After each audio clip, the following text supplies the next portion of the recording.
നമസ്കാരം. പഴങ്ങളുടെ രാജാവായ മാമ്പഴത്തെക്കുറിച്ചുള്ളൊരു വീഡിയോയാണ് ഇന്ന്. നമുക്കറിയാം, ഈ വേനൽക്കാലത്ത് ഏറ്റവും സമൃദ്ധമായി കിട്ടുന്ന രണ്ട് പഴങ്ങളാണ് ചക്കയും മാമ്പഴവും. നമ്മുടെയൊക്കെ കുട്ടിക്കാലത്ത് വീടുകളിൽ സമൃദ്ധമായി വീട്ടുമുറ്റത്ത് തന്നെ ഉണ്ടായിരുന്ന പഴമായിരുന്നു മാമ്പഴം. പക്ഷേ ഇന്ന് കാലം മാറി, ഇന്ന് നമുക്കതെല്ലാം അന്യമായിരിക്കുകയാണ്. നമുക്ക് വില കൊടുത്ത് വാങ്ങേണ്ട ഒരവസ്ഥയാണ്. എൻ്റെയും സ്ഥിതി ഇതൊക്കെ തന്നെയാണ്. പക്ഷേ ഇന്നലെ എനിക്ക് എൻ്റെ ജ്യേഷ്ഠൻ്റെ മകളുടെ ഭർത്താവ് അവരുടെ വീട്ടിൽ നിന്ന് വരുന്ന സമയത്ത് ഒരു ചാക്ക് നിറയെ മാമ്പഴം കൊണ്ടുവരികയുണ്ടായി.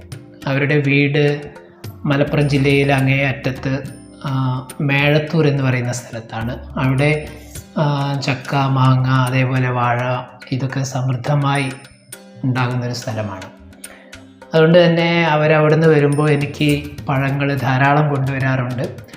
അപ്പോൾ ഇന്നലെ ഇത്രയും മാമ്പഴം കിട്ടിയപ്പോൾ അതുമായി ബന്ധപ്പെട്ടുള്ള കുറച്ച് കാര്യങ്ങൾ പങ്കുവയ്ക്കാമെന്ന് കരുതി.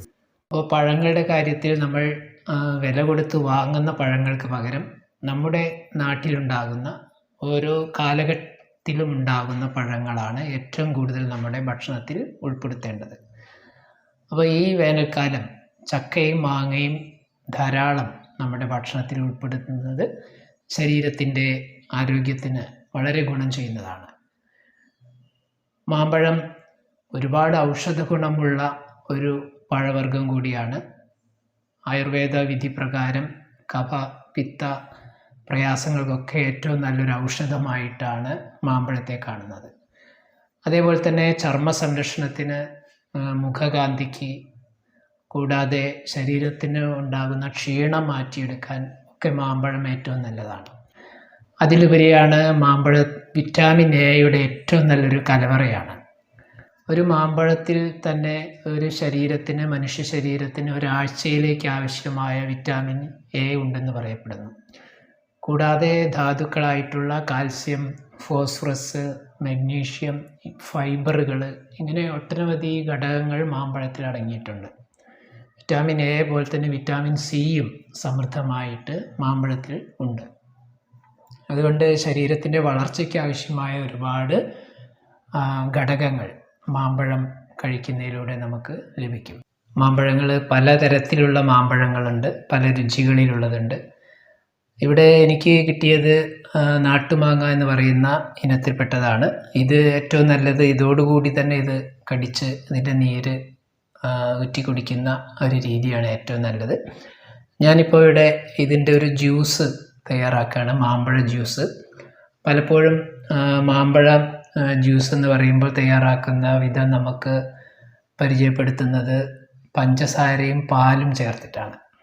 പക്ഷേ നമ്മുടെ പ്രകൃതി രീതി എന്ന് പറയുമ്പോൾ പഞ്ചസാര ഏറ്റവും അപകടമുള്ള സംഗതിയാണ്. അതുകൊണ്ട് ഈ പഴങ്ങളിലൊന്നും ഒരു മധുരവും ചേർക്കേണ്ട ആവശ്യമില്ല. പിന്നെ വേണമെങ്കിൽ കൂടുതൽ മധുരം വേണമെങ്കിൽ മാത്രം തേനോ അല്ലെങ്കിൽ ശർക്കരയോ ചേർക്കാം എന്ന് മാത്രം. അപ്പോൾ ഇതുകൊണ്ട് ഇവിടെ ഒരു മധുരത്തിൻ്റെയും ആവശ്യമില്ല. പിന്നെ നമുക്ക് അല്പം കൂടി സ്വാദിന് അല്പം തേങ്ങാപ്പാൽ ചേർക്കാം. ഞാനിവിടെ തേങ്ങ എടുത്ത് വെച്ചിട്ടുണ്ട്.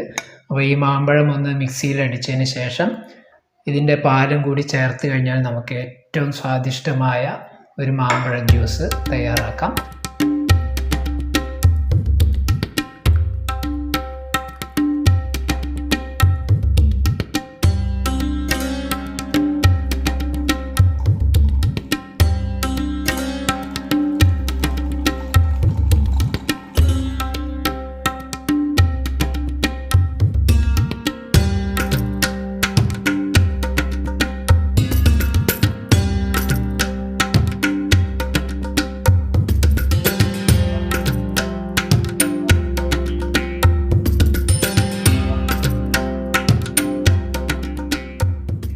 വളരെ ലളിതമായി ഒരു മാമ്പഴ ജ്യൂസ് ആണിപ്പോൾ നമ്മൾ തയ്യാറാക്കിയിട്ടുള്ളത്.